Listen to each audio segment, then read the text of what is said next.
ശിവരാത്രി എന്ന് പറയുമ്പോൾ പാലാഴി മഥനം ചെയ്തപ്പോൾ വാസുകി എന്ന് പറയുന്ന നാഗത്തിൻ്റെ ആ സർപ്പത്തിൻ്റെ ഉള്ളിൽ നിന്നുണ്ടായ വിഷം പുറത്തേക്ക് വരികയും അത് ഭൂമിക്കും മറ്റ് ദേവഗണങ്ങൾക്കും നാശമുണ്ടാകുമെന്ന് കണ്ട ശിവഭഗവാൻ ഒന്നും ചിന്തിക്കാതെ അത് കുടിക്കുകയും ചെയ്തു. ഈ സമയത്ത് പാർവതീ ദേവി ശിവഭഗവാന്റെ കഴുത്തിന് പിടിക്കുകയും ആ വിഷം അവിടെ ഇരുന്ന് ഉറയുകയും ചെയ്തു.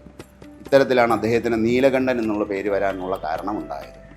അപ്രകാരം വിഷം ഉള്ളിലെത്തിയ ഭഗവാൻ ആലസ്യപ്പെട്ട് വീഴുന്നത് കണ്ട് 30 കോടി ദേവഗണങ്ങളും മനുഷ്യന്മാരെല്ലാം ശിവൻ്റെ ആ വിഷത്തിൽ നിന്നുണ്ടായ മോചനമുണ്ടാകാൻ വേണ്ടി പ്രാർത്ഥിക്കുന്ന ഒരു ദിവസമായിട്ടാണ് കണക്കാക്കുന്നത്. അതുകൊണ്ട് ശിവൻ മയങ്ങിപ്പോയിട്ട് മറ്റുള്ള എല്ലാ ഭക്തജനങ്ങളും എല്ലാ ദൈവങ്ങളും 30 കോടി ദൈവങ്ങളും ശിവന് വേണ്ടി ആ ശിവൻ്റെ ആയുസ്സിനെന്നല്ല ശിവൻ്റെ ആ ഒരു ആലസ്യം ഉണരാൻ വേണ്ടിയിട്ട് ചെയ്യുന്ന പൂജയാണ് ശിവരാത്രി. അതുകൊണ്ടാണ് മറ്റു ഭക്തജനങ്ങളെല്ലാം ശിവരാത്രി വ്രതമെടുത്ത് ഉറക്കമൊഴിഞ്ഞ് ശിവന് വേണ്ടി പ്രാർത്ഥിക്കുന്നത്.